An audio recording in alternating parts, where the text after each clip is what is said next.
Então, hoje nós vamos falar um pouquinho sobre pensar como Jesus pensou. Eu estou deixando no passado pensou, porque naturalmente nós vamos nos reportar a um momento em que o Filho de Deus estava na terra, humanamente representado em carne, algo que se identifica conosco. Eu não posso dizer que a maneira de pensar de Jesus não tenha sido, vamos dizer, aperfeiçoada no momento que ele ressuscitou, voltou para o Pai, mas isso já estaria numa dimensão que só vamos descobrir depois do arrebatamento. Aqui nós vamos raciocinar naquilo que é uma realidade humana, viável, possível, comum. É interessante que o pensar é alguma coisa automática. E não adianta, você sempre estará com uma parte do seu cérebro trabalhando lá, gerando pensamentos. Inclusive, quando a gente pensa, eu não estou consciente, eu estava dormindo, essa atividade não cessa. Tanto assim que existem os sonhos. E o Salomão, ele tem uma afirmação lá em Eclesiastes capítulo 5, verso 3, onde ele diz: porque do muito se ocupar, e essa ocupação não é somente material, certamente é principalmente intelectual, então nós podemos trocar por do muito pensar, vêm os sonhos. Eu não sou crédulo em interpretações genéricas de sonho, livro de não sei de quem, que diz que você sonhou com um cachorro, então vai acontecer não sei o quê.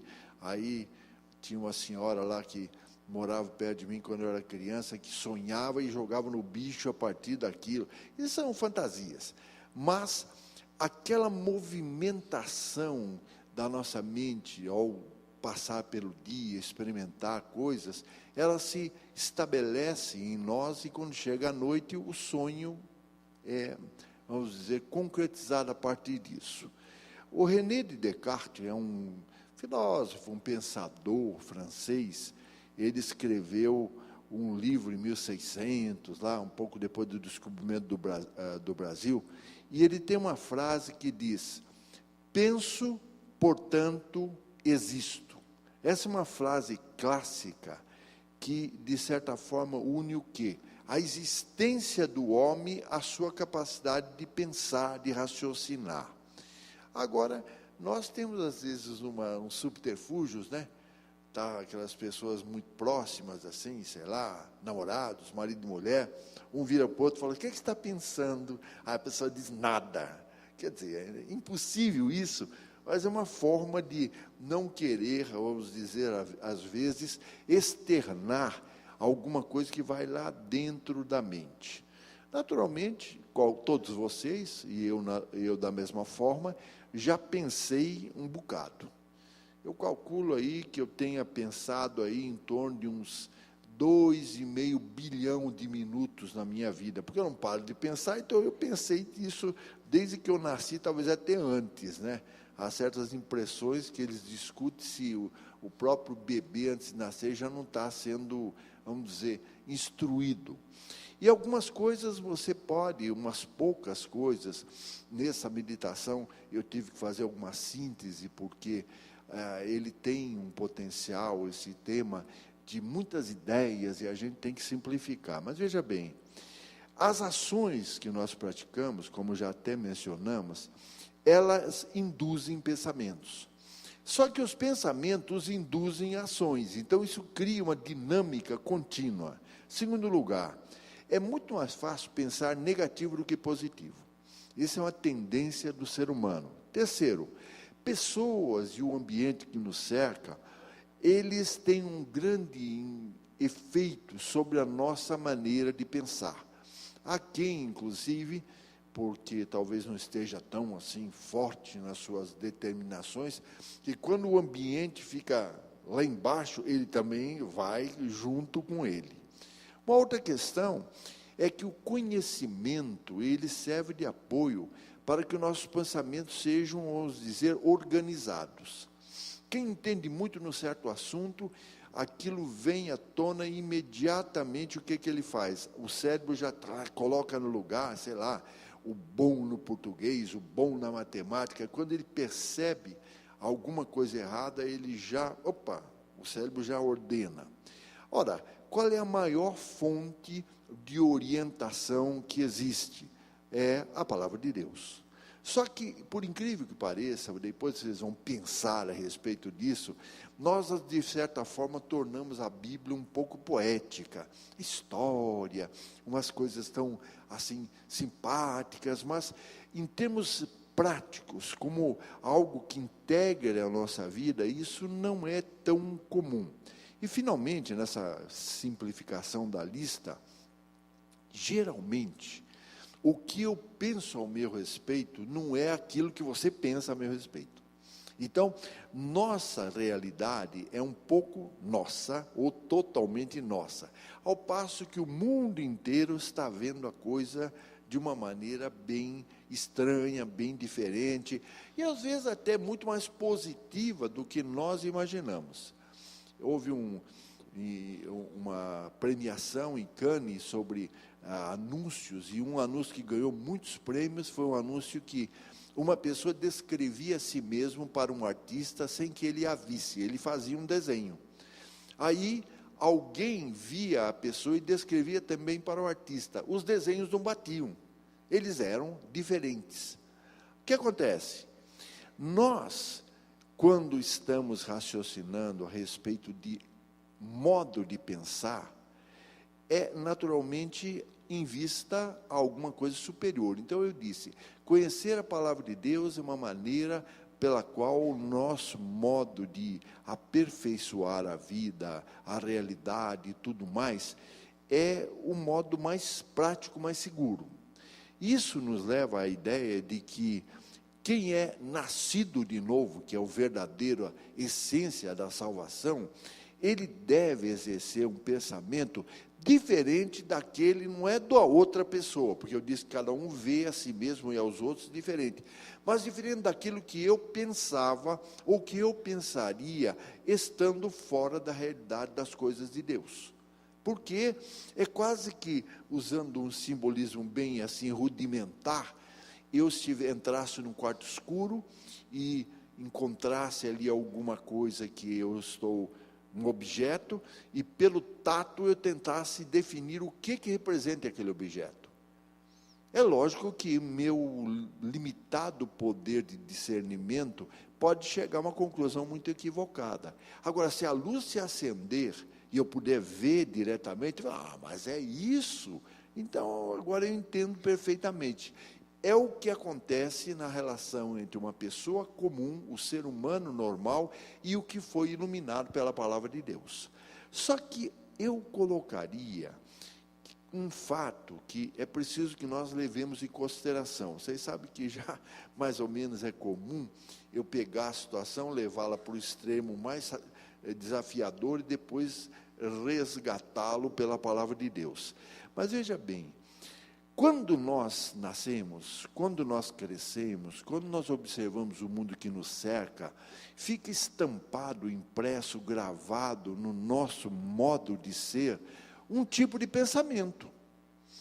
Por que você faz isso e acha isso? Eu acho por isso, por isso, por isso. Então, as experiências em um mundo que é negativo, e como eu disse anteriormente, nós temos a capacidade de piorar um pouquinho aquilo que já é ruim, a tendência é uma tendência que não se identifica muito com essa ideia de um pensamento novo, um pensamento, vamos dizer, comparado com o que é divino. E, na verdade, isso até a própria palavra de Deus já estabelece. Deus diz o seguinte: os meus pensamentos não são os pensamentos sobre vocês, não. Tem uma pequena distância, é igual à distância entre a terra e os céus, ou seja, algo infinito, pelo menos em termos mensuráveis pela medida humana. Ora, esse tipo de realidade, ela deve ser colocada como um fato a ser resolvido. Acontece que essa mudança do pensar, ela tem desafios E também tem vantagens. Eu diria que algumas das principais vantagens são estabelecer uma ordem, uma organização no nosso modo de ser.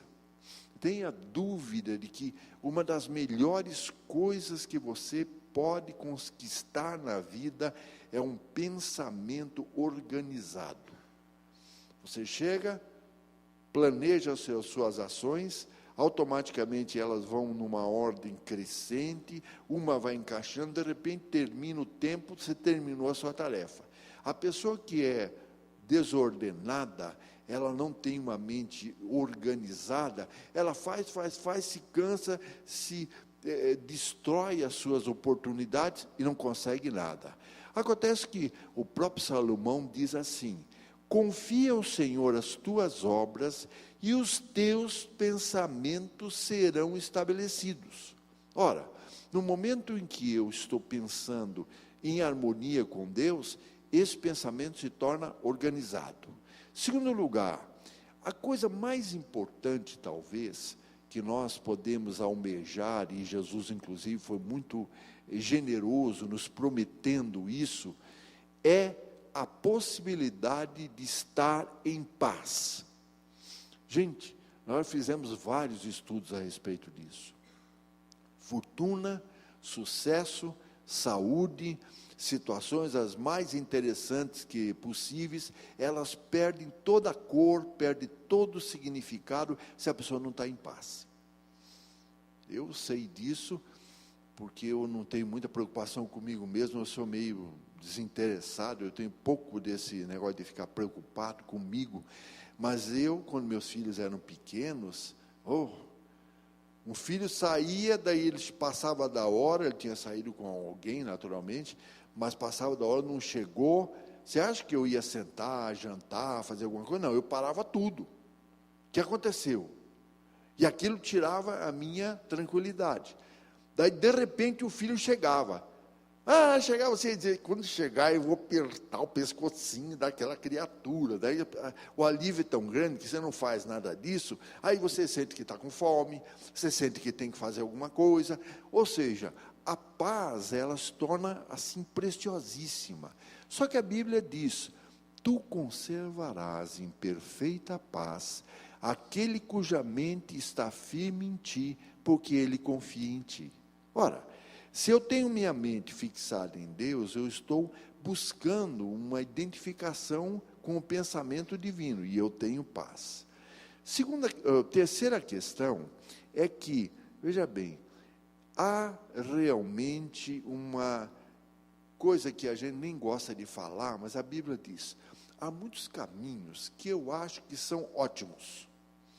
Fiz uma avaliação, vou me tornar sócio do Ike Batista, porque o homem é riquíssimo, onde ele bota a mão fica ouro, então vou comprar as ações dele, e depois as ações dele caíram todas e o cara quebra a cara.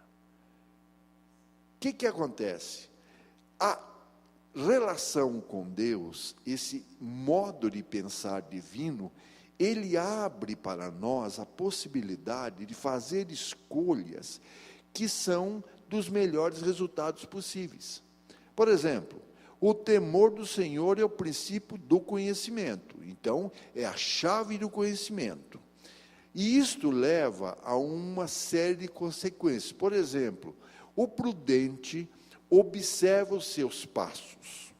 O sábio teme não no sentido do medo, mas ele respeita, ele pondera e se desvia do que é mal.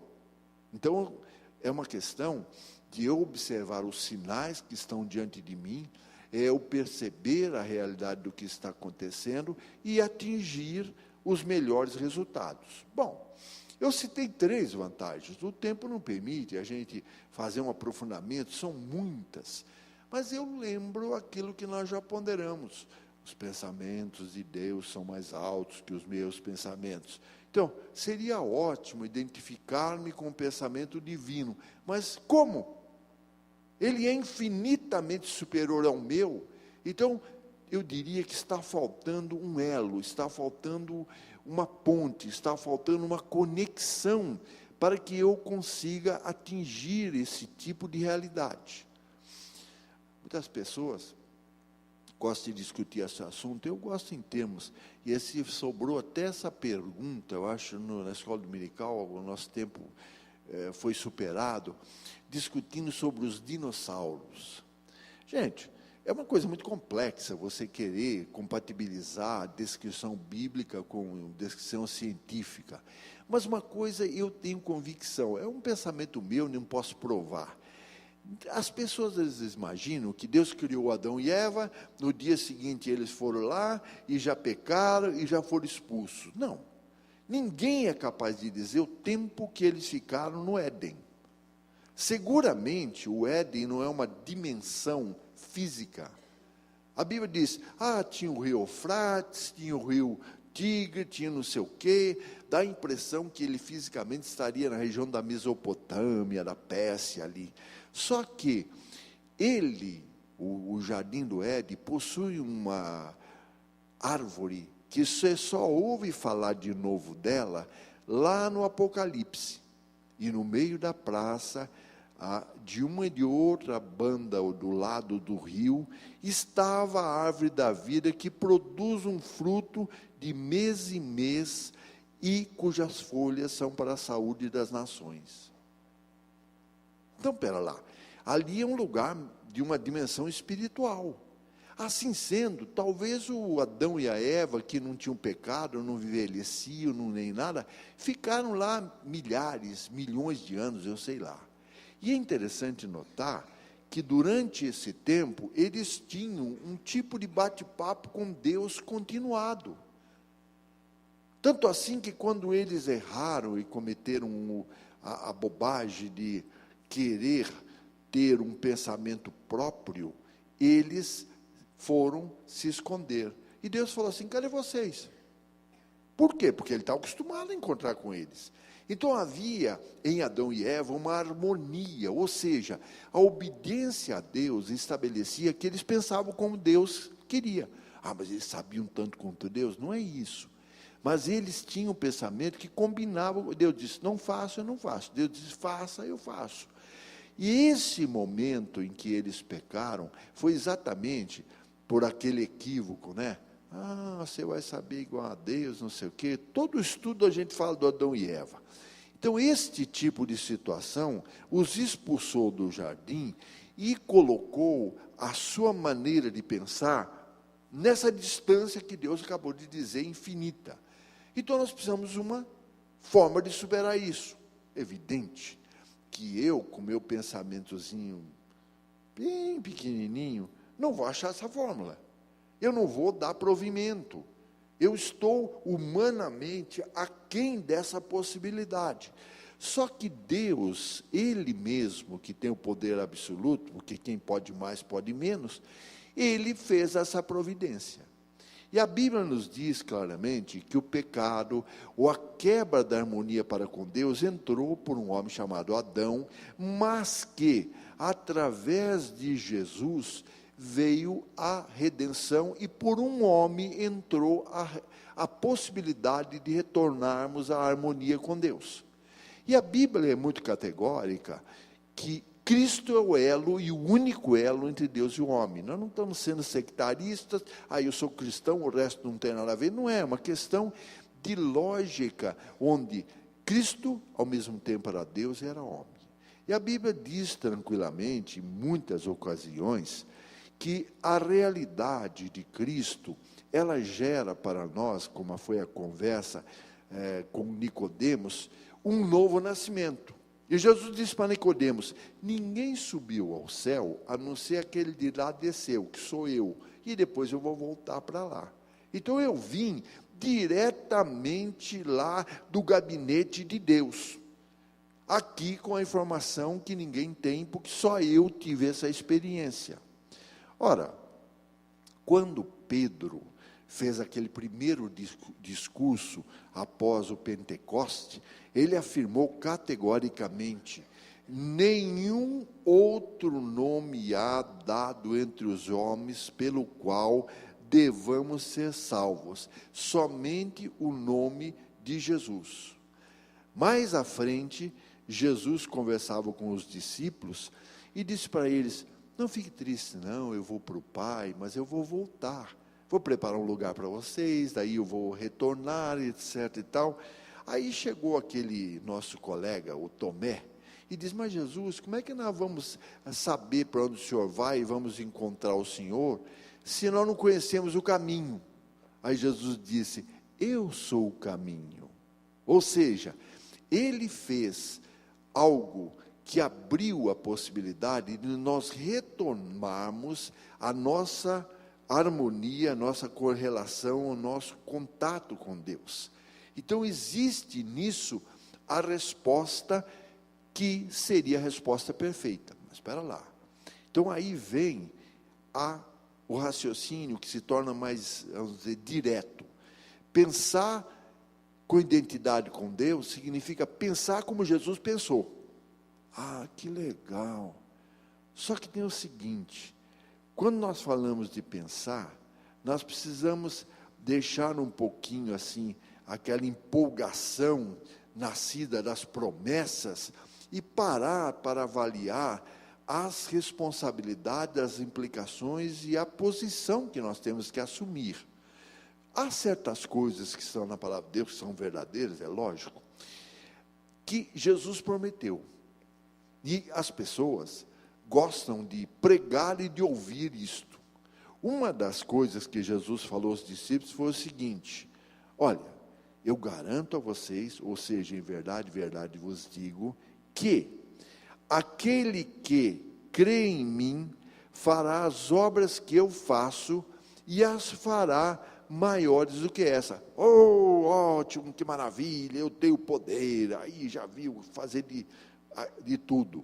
Só que ele diz: vocês vão pedir o que quiserem e eu vou realizar, para que o meu Pai seja glorificado. Só que é preciso que você mostre que me ama. E para mostrar que me ama, você precisa ouvir e respeitar as minhas palavras. Veja, não se trata então de um poder mágico, mas se trata da identificação, da convivência com Jesus. Por quê? Porque nós estamos amando a Jesus e obedecendo a Ele, porque o amamos. Não é assim: toma lá da cá, Jesus, fazer isso, depois eu quero ver que o Senhor vai me dar de troca. Não é isso, não. O que ocorre? Paulo diz assim: nenhuma condenação há para os que estão em Cristo. Só que esses que estão em Cristo, eles não vivem segundo a carne, mas segundo o Espírito. Interessante, né? Porque a inclinação da carne é morte, mas a inclinação do Espírito, ela é vida. E todos que são guiados pelo Espírito de Deus são filhos de Deus. E eles não estão sujeitos à escravidão, nem domínio, nem coisa nenhuma, não. Eles são poderosos. Na verdade, eles são filhos de Deus, herdeiros de Deus e co-herdeiros com Cristo. Mas que maravilha! Só que tem um detalhe: ser herdeiro é uma consequência de ser filho. Ou seja, aquilo que pertencia só a Jesus foi em parte transferido a nós.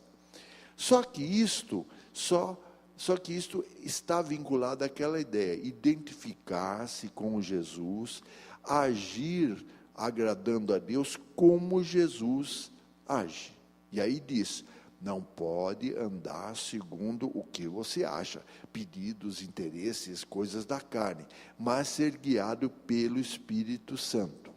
E tem mais uma promessa muito bonita, que diz que Deus ressuscitou a Jesus Cristo, e com Ele também nos ressuscitou, mas eu nem morri ainda.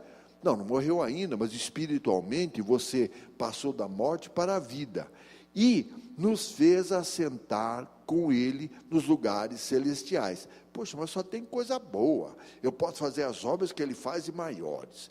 Eu sou filho, eu sou herdeiro, e estou assentado com Cristo nos lugares celestiais. Esse textozinho último aqui, ele dá um estudo, sobrevoando os problemas, podia chamar esse estudo, a qualquer hora a gente faz. Mas, tudo isto é ainda a parte motivadora, né? A parte legal da história. Há, porém, uma parte, não é que ela seja ruim, mas ela deixa de ser externa, visível, ela passa a ser interior e começa a ser desafiadora. Porque todo mundo quer o bônus, mas não quer o trabalho, não quer a responsabilidade. Lá no Velho Testamento, o nosso profeta Amós, ele diz assim: como é que dois vão andar juntos se eles não estão de acordo?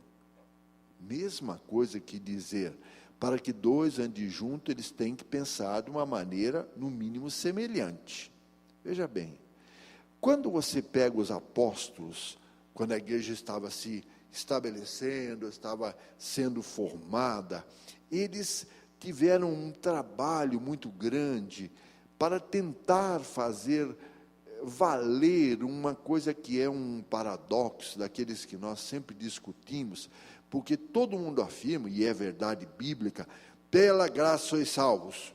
Isso não é uma questão de obras, de mérito, de coisa nenhuma, porque ninguém diga, eu fui ótimo, aí Deus me deu a medalha, não é isso não.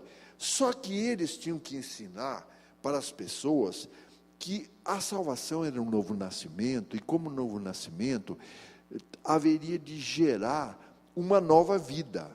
Então ele começa a insistir que eles se modifiquem. E você vê, por exemplo, Paulo escrevendo aos Filipenses e dizendo assim, o texto sempre é maior, que está na apostila, do que eu leio aqui por causa do tempo, né? Mas ele diz assim, se há alguma coisa especial em Cristo, vocês façam uma nova vida, sem pretender vantagem, vanglória, contenda, tira isso aí. Cada um pense não só no que é seu, mas no que é dos outros também. E haja em vós o mesmo sentimento que houve em Cristo Jesus. Está falando de sentimento. Não está falando de eu vestir a roupinha de Jesus, deixar crescer um cabelo igual ao de Jesus e sair dizendo aí que eu sou identificado com Jesus. Não, ele está falando o mesmo sentimento. E que sentimento fundamental é esse? Cristo, sendo Deus, ele ignorou o poder que ele tinha de realização e se submeteu até a morte de cruz, e consequentemente ao afastamento de Deus, levando sobre ele os nossos pecados. Por quê? Para redimir os homens. Então eu esqueço o que eu sou e me coloco numa situação muito ruim, com um objetivo. Aí vem o quê? Aí Deus lhe deu um nome, que é sobre todo nome, tal. Mas primeiro, ele chegou e se submeteu a uma situação muito desafiadora. E em seguida, ele passou a ter o galardão de ter o nome sobre todo nome. Então ele está dizendo o seguinte, você precisa ter uma visão que não é a visão do hoje, é a visão da eternidade. Porque se alguém disser, olha, você vai ter que ter uma vida igual a de Jesus, sabe? Você vai ter que nascer na manjedoura, você vai ter que andar a pé pelos lugares, você não tem onde reclinar a cabeça, todo mundo vai ser contra você, depois eles vão te julgar, vão fazer uma grande traição com a sua pessoa, e finalmente vão te jogar lá na cruz para você sofrer e ainda passar pela sensação de estar distante de Deus. Você diz, dá para mudar isso aí? Não tem jeito não, isso aí está muito ruim. Mas o que está surgindo muitas vezes na nossa mente? É preciso entender que a posição humana, ela tem um viés, uma tendência, um trilho para divergir do pensamento de Deus. Mas lógico, aquele povo pecador, aquele povo viciado em drogas, aqueles assassinos, aqueles ladrões, não é isso não. Muitas pessoas, elas não se deixam harmonizar com o pensamento de Deus. não deixe o Espírito Santo falar com ele o que é o segredo da palavra de Deus. E ele começa a perder o fio da meada. Eu cito 2 exemplos. Paulo era um cara muito bem formado, um especialista na lei judaica, e um cara que aparentemente o grande objetivo dele era proteger a estrutura da religião de Israel. Tanto assim, que quando surgiram os cristãos, que eles chamavam que era do caminho, ele não ficou observador, disse, não, eu não vou me envolver nisso, esse negócio não é para mim, estou fora. Não, ele foi nas autoridades religiosas, pegou umas cartas, autorizando perseguir até matar. Ele não atuou na morte de Estevão diretamente, mas disse que ele estava lá observando e até guardando lá as roupas, porque era o seguinte, eles matavam apedrejado, né? Para apedrejar bem, ele tirava a roupa, ficava só com aquela roupinha pequena, falava, agora é comigo mesmo, pá! E o Paulo lá.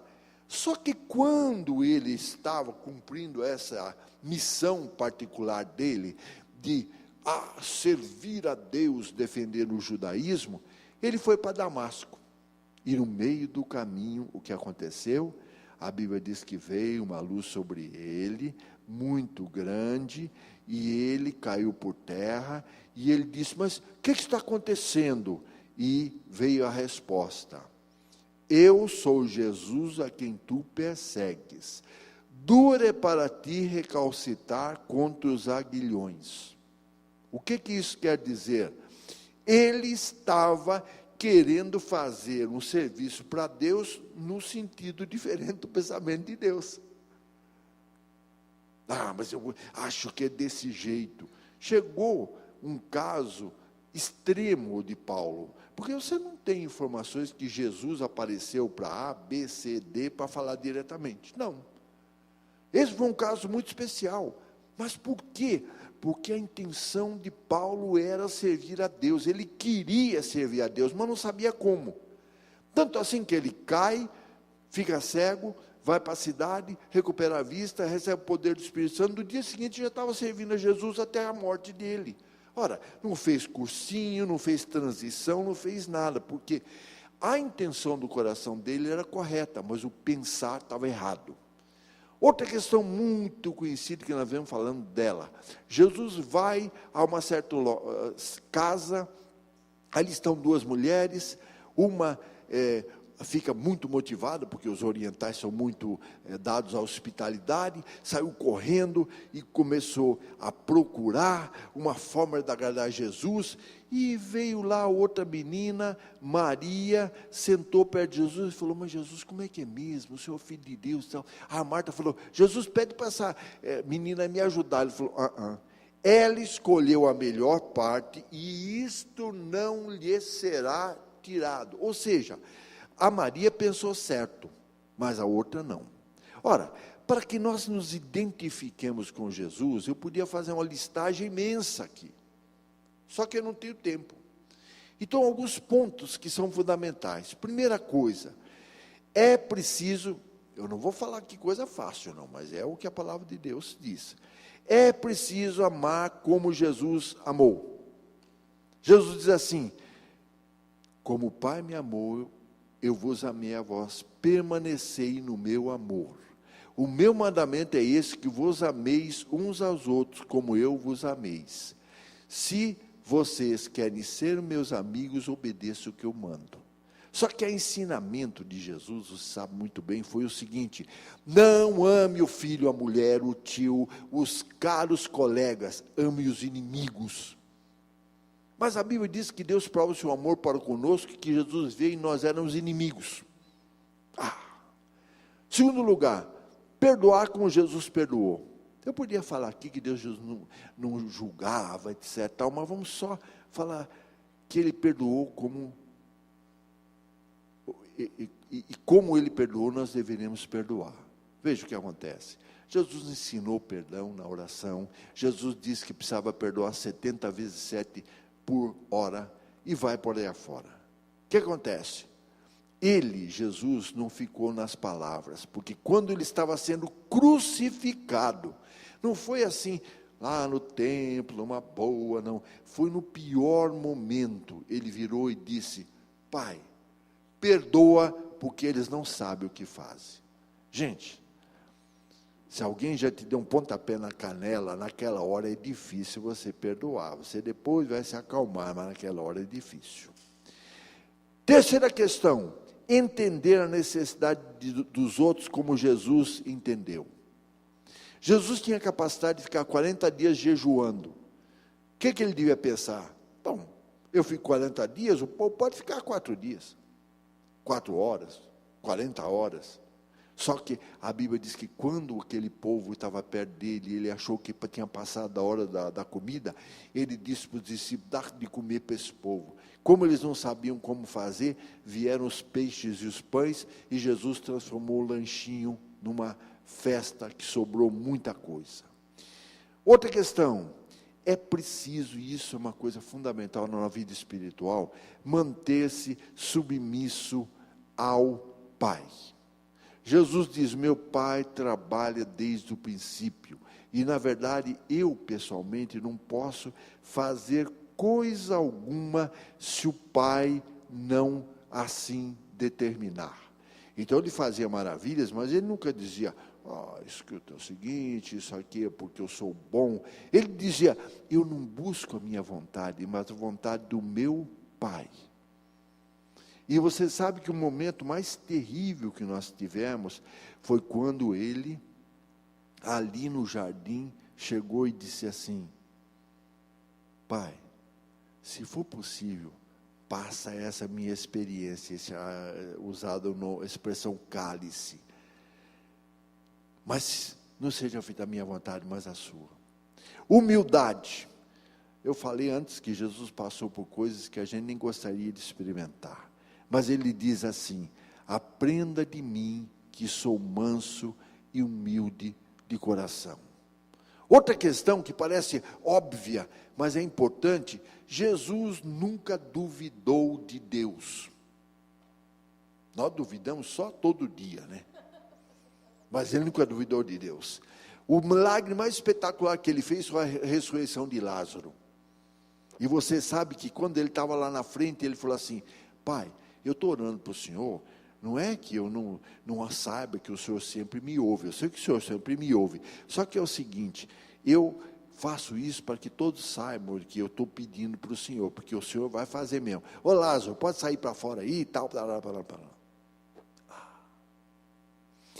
Nós sabemos que a realidade de Jesus sentir a necessidade das pessoas é a mesma que o Espírito Santo sente a nosso respeito.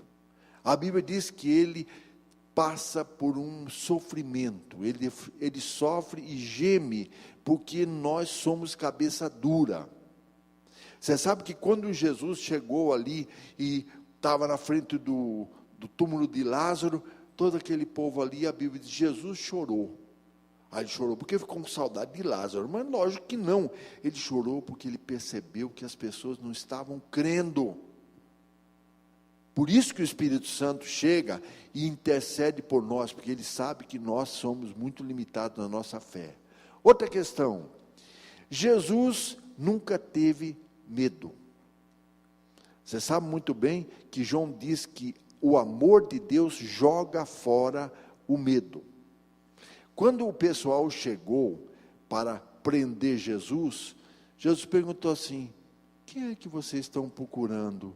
Ele falou assim: Jesus. Ele falou: sou eu mesmo. Diz que os caras caíram para trás de susto. Imagine, o que um homem como Pedro faria? Que estão procurando Jesus? Ele foi por ali, saiu para aquele lado de lá. Não, Jesus disse: eu sou aquele que vocês estão procurando. Ele recusou as insinuações de qualquer tipo que o diabo fez, diretamente ou através das pessoas. Por quê? Eu disse a vocês, lá no começo, nós somos muito facilmente influenciados por pessoas e situações. Quando ele passou pela tentação, o diabo veio com tudo quanto é conversa. Ele pegou a palavra e acabou com a situação do diabo. Quando aquele amigo dele, chamado Pedro, e era o cara que mais gostava de Jesus, chegou assim: ai, Jesus, faz isso não morre na cruz, coisa nenhuma. Jesus disse assim: para trás de mim, Satanás, você não entende as coisas de Deus. E eles eram amigos.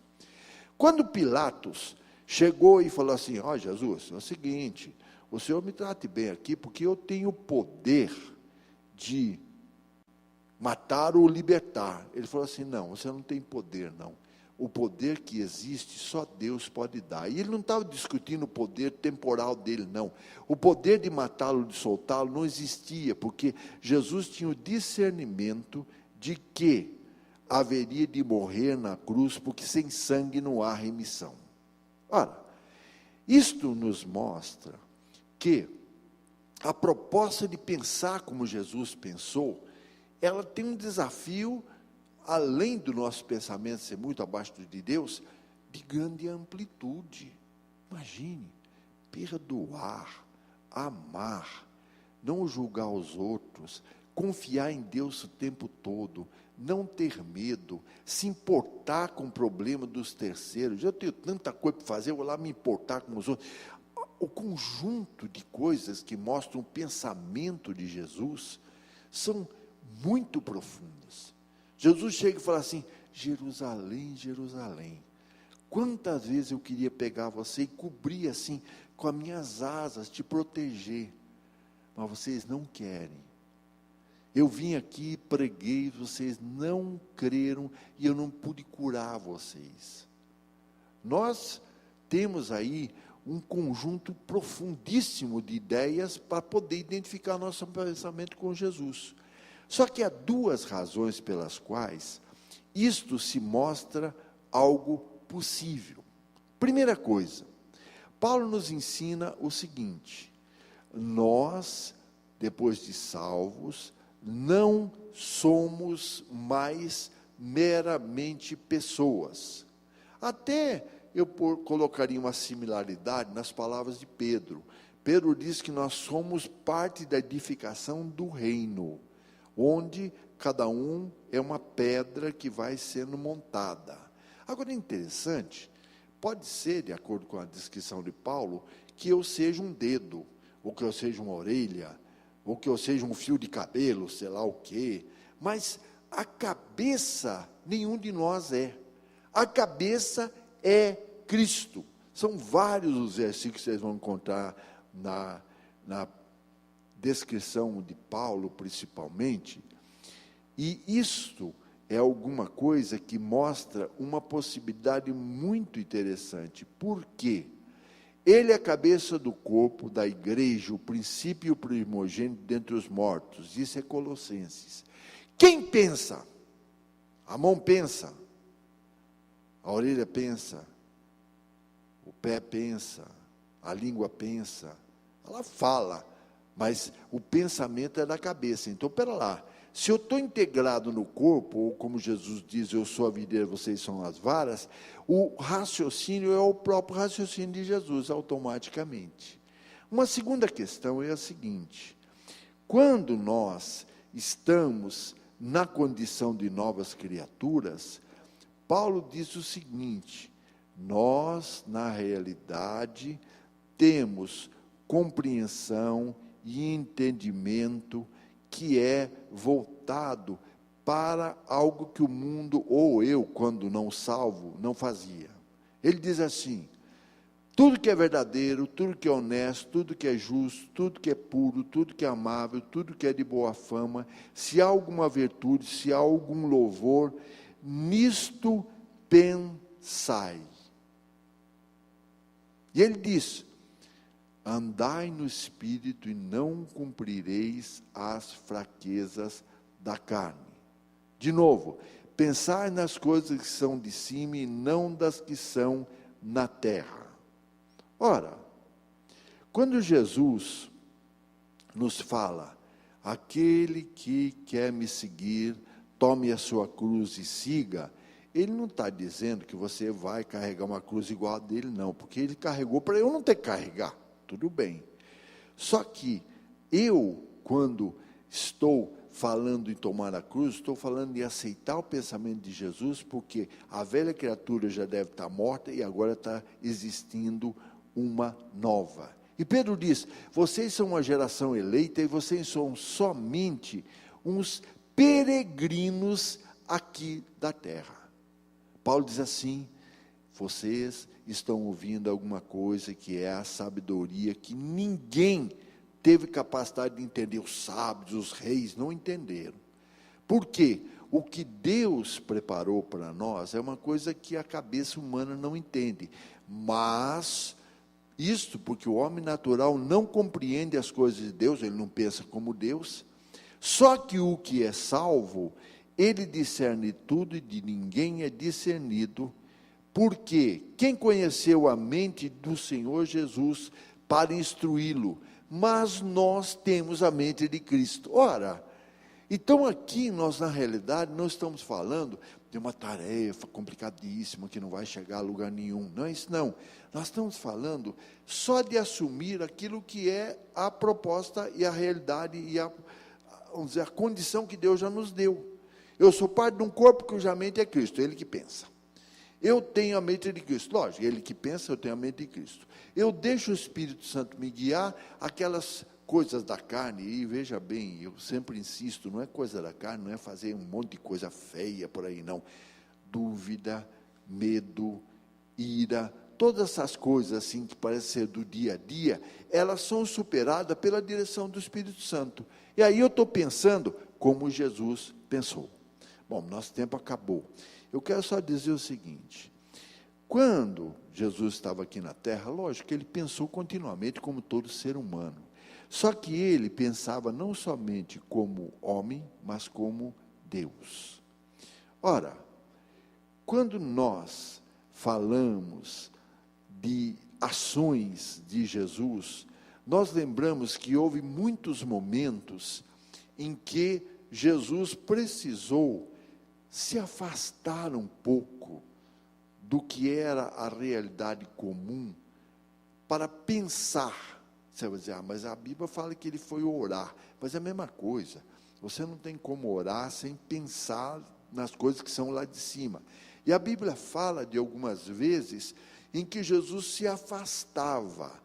Uma das coisas práticas para pensar como Jesus pensou é parar um pouco essas milhares de coisas que estão na nossa cabeça e separar-nos fisicamente, até mesmo mentalmente, mas até fisicamente, para poder pensar um pouco nas coisas de Deus. Quando você lê a palavra, você está pensando. Quando o Espírito Santo está testificando no seu coração, você está pensando. E você sabe que lá em Mateus 14 tem aquela famosa história de Jesus que chega andando sobre o mar, mas antes ele diz assim: tinha multidão, muita gente. Aí terminou a ministração dele, a multidão foi embora, ficaram os 12. Daí ele falou para os 12, pega o barco e vai embora para o mar. Ninguém falou nada, ele falou. Daí ele saiu e foi para um lugar sozinho. E despedida a multidão, subiu ao monte para orar à parte. E chegada já a tarde, estava ali só. No fundo de toda a realidade da sua relação para com Deus, você está sozinho. Não adianta, eu gosto do culto da igreja, o pastor me ensina as coisas, os irmãos estão orando por mim, mas a sua relação com Deus é uma relação pessoal, absolutamente sua. Não vai acontecer no culto, no estudo, no evento, vai acontecer na sua vida com Deus. E sempre tem um momento ou outro que a gente pode ficar realmente sozinho, apesar desse burburinho do mundo de hoje. É os momentos nos quais nós fazemos a conferência, se estamos pensando nas coisas do alto ou pensando como Jesus pensou. Tempo meu acabou.